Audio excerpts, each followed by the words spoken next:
Buenas, mi nombre es Andrea Infante, de segundo año de Medicina en la Universidad Experimental de los Llanos Centrales Rómulo Gallegos, y les voy a exponer mi tema, el cual se trata de trastornos del estómago, más centrado en la gastritis y las úlceras pépticas. Trastornos del estómago. Uno de los trastornos del estómago es la gastritis, lo cual es la inflamación de la mucosa gástrica. La gastritis es la inflamación aguda o crónica de la mucosa que recubre las paredes del estómago. Puede estar producida por diversos agentes, como la ingesta de ciertos medicamentos o la infección por la bacteria Helicobacter pylori. La gastritis crónica, leve o moderada, es frecuente en el conjunto de la población y sobre todo en las personas de edad media o avanzada. La inflamación de la gastritis puede ser solo superficial y por tanto poco nociva, o penetrar profundamente en la mucosa gástrica y provocar una atrofia casi completa de las glándulas. Si su evolución es prolongada, en algunos casos la gastritis es aguda e intensa, con ulceraciones mucosas debido a la propia secreción del estómago. A menudo las gastritis se deben a una infección bacteriana crónica de la mucosa del estómago. Esta infección responde habitualmente a un ciclo intensivo de medicamentos antibacterianos. Algunos de los síntomas, aunque en muchas ocasiones esta patología no presenta síntomas, las personas que sufren de gastritis pueden experimentar las siguientes molestias: ardor en el estómago, dolor abdominal, náuseas, vómitos, acidez del estómago, ausencia de hambre o inapetencia, y en ocasiones puede producir pérdida de peso. Algunos de los factores de riesgo que aumentan el tener gastritis incluyen infección bacteriana, que si bien la infección por Helicobacter pylori es una de las infecciones más frecuentes en los seres humanos a nivel mundial, solo algunas personas infectadas desarrollan gastritis u otros trastornos del sistema digestivo superior. La edad avanzada también es un factor de riesgo, ya que los adultos mayores tienen mayor riesgo de padecer gastritis porque el revestimiento del estómago tiende a volverse más delgado con la edad, y porque tienen más probabilidades de las personas jóvenes de tener infección por H. pylori, y algunos son autoinmunitarios.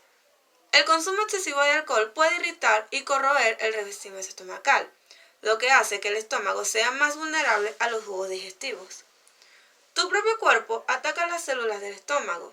Esto también es un factor de riesgo y se llama gastritis autoinmunitaria. Ocurre cuando el cuerpo ataca las células que forman el revestimiento del estómago.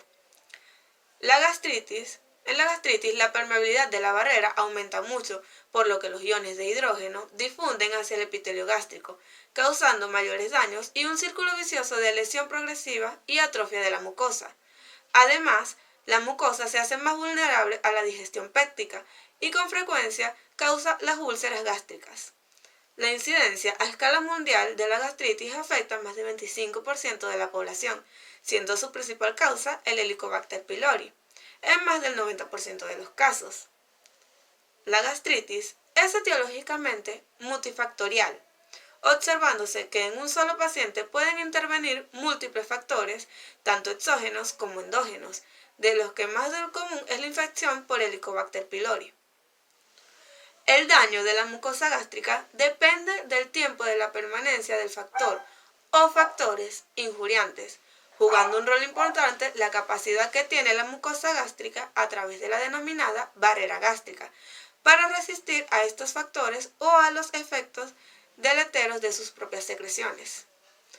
Para diagnosticar la gastritis, entre las pruebas y exámenes que se pueden realizar para detectarla, se encuentran el análisis de sangre, con el objetivo de analizar el nivel de glóbulos rojos y detectar una posible anemia, que puede derivar en un debilitamiento del revestimiento del estómago. También está la gastroscopía, que permite comprobar el interior del estómago y el estado de las mucosas. Se puede realizar un análisis de heces, que sirve para verificar si hay sangrado, que puede ser un signo de hemorragia digestiva causada por la gastritis, y también para detectar la presencia de Helicobacter pylori. Los tratamientos de la gastritis, aunque lo normal es que la gastritis se cure cuando desaparezca el agente causante, en ocasiones, dependiendo de la incidencia de los síntomas y de la gravedad de la enfermedad, se utilizan algunos medicamentos, como antiácidos e inhibidores de la bomba de protones, que reducen la cantidad de ácido gástrico producido por las glándulas que cubren las paredes del estómago. Como en uno de los ejemplos son el omeprazol, el pantoprazol o esomeprazol, entre otros. La gastritis, por infección de Helicobacter pylori, su tratamiento es más eficaz con una combinación de diferentes antibióticos. La úlcera péptica. Las úlceras pépticas son llagas abiertas que aparecen en el revestimiento interno del estómago y en la parte superior del intestino delgado. Las úlceras pépticas incluyen los que son las úlceras gástricas, que se producen en el interior del estómago, y las úlceras duodenales, que se producen en el interior de la parte superior del intestino delgado, conocido como duodeno. Una úlcera péptica es una zona de excoriación de la mucosa gástrica o intestinal, causada sobre todo por la acción digestiva del jugo gástrico o las secreciones de la primera parte del intestino delgado. Además, las úlceras pépticas afectan a menudo a la curvatura menor del extremo antral del estómago o rara vez al extremo inferior del estómago hacia todo y refluyen los jugos gástricos. Algunos de los síntomas más comunes de la úlcera péptica es el dolor de estómago ardiente. La acidez estomacal empeora el dolor, al igual que tener el estómago vacío. A menudo, el dolor puede aliviarse comiendo ciertos alimentos que amortiguan el ácido estomacal o tomando un medicamento para reducir el ácido. Pero luego puede volver a aparecer. El dolor puede ser peor entre las comidas y por la noche. Muchas personas con úlceras pépticas ni siquiera tienen síntomas, y con menos frecuencia las úlceras pépticas pueden causar signos o síntomas graves como vomitar o vomitar sangre que puede verse negra o roja, sangre oscura en las heces o heces que son negras o alquitranadas, dificultad para respirar, sentirse débil, náuseas o vómitos, pérdida de peso sin causa aparente, cambios del apetito. Los síntomas dependen de la localización de la úlcera, obviamente, y de la edad del paciente. Muchos de ellos, en especial ancianos, tienen pocos o ningún síntoma. El dolor es muy frecuente, a menudo localizado en el epigastrio y aliviado por las comidas o los antiácidos. La causa básica de la ulceración péptica, lo habitual es que el desequilibrio entre el ritmo de la secreción del jugo gástrico y el grado de protección que proporcionan. La úlcera péptica puede desarrollarse por dos vías. Una es el exceso de secreción de ácido y pepsina producidos por la mucosa gástrica. Y dos es la disminución de la capacidad de la barrera mucosa digestiva para proteger a los tejidos frente a propiedades digestivas del complejo ácido-pepsina. Algunas causas específicas de la úlcera péptica en el ser humano pueden ser la infección por Helicobacter pylori, la cual rompe la barrera mucosa gastroduodenal y estimula la secreción de ácidos gástricos. Al menos el 75% de las personas con úlcera péptica sufren infección crónica de porciones terminales de la mucosa gástrica y de las proporciones iniciales de la mucosa duodenal, casi siempre por la Helicobacter pylori. Una vez establecida, esta infección puede durar toda la vida, a menos que se erradique con un tratamiento antibacteriano. Además, la bacteria penetra en la barrera mucosa, gracias tanto a la capacidad física para atravesarla, como a la producción de amonio que la disuelve y estimula la secreción del ácido clorhídrico. En consecuencia, los fuertes ácidos digestivos de la secreción gástrica pueden alcanzar el epitelio subyacente y digerir literalmente la pared gastrointestinal, con la consiguiente úlcera. Otras causas de la ulceración, y en muchos pacientes, la úlcera péptica del duodeno proximal, la tasa de secreción del ácido gástrico excede lo normal, a veces incluso la duplica. Esta causa, aunque parte de este aumento puede deberse a la estimulación bacteriana, los estudios realizados tanto en seres humanos como en animales demuestran que por alguna razón la secreción excesiva de jugos gástricos puede provocar úlceras pépticas. Otros de los factores que predisponen a las úlceras son el tabaco, que probablemente por aumento de la estimulación nerviosa de las glándulas secretoras del estómago causa esto.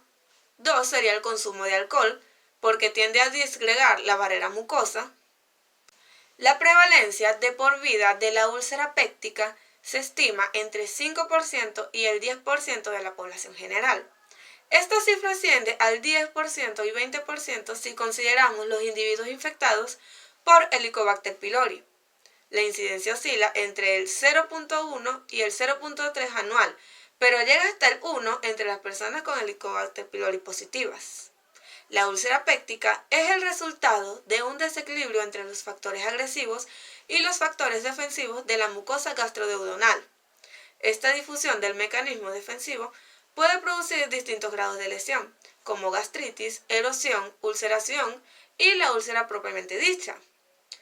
Para detectar una úlcera, el médico primero puede anotar sus antecedentes médicos y hacer una exploración física. Es posible que debas someterte a pruebas de diagnóstico como por ejemplo las siguientes: pruebas de laboratorio para detectar la bacteria Helicobacter pylori. El médico puede recomendar pruebas para determinar si la bacteria Helicobacter pylori está presente en tu cuerpo. Puede buscarlo mediante un análisis de sangre, de heces o de aliento. La prueba de aliento es la más precisa. ¿En qué se centra? Para la prueba de aliento, bebes o comes algo que contenga carbono radiótico. La bacteria Helicobacter pylori descompone la sustancia en el estómago. Luego soplas dentro de una bolsa y luego se sella. Si estás infectado con Helicobacter pylori, la muestra de aliento contendrá el carbono radioactivo en forma de dióxido de carbono. Una endoscopia. El médico puede usar un endoscopio para examinar la parte superior del aparato digestivo. Durante la endoscopia, el médico introduce un tubo hueco equipado con una lente, llamado endoscopio, por la garganta y hacia el esófago, el estómago y el intestino delgado. Con el endoscopio, el médico busca úlceras. El tratamiento de las úlceras pépticas. Desde que se descubrió de que muchas úlceras pépticas tienen una base infecciosa bacteriana, su tratamiento ha experimentado un cambio radical. Casi todos los enfermos pueden tratarse eficazmente con dos medidas. Una sería antibióticos junto con otros agentes que destruyen a las bacterias infecciosas. Y dos es la administración de un fármaco supresor de la secreción de ácido, en especial la ranitidina, que es un agente antihistamínico que bloquea el efecto estimulador de la histamina sobre los receptores H2 de la histamina de las glándulas gástricas y reduce la secreción ácida en el 70 al 80%.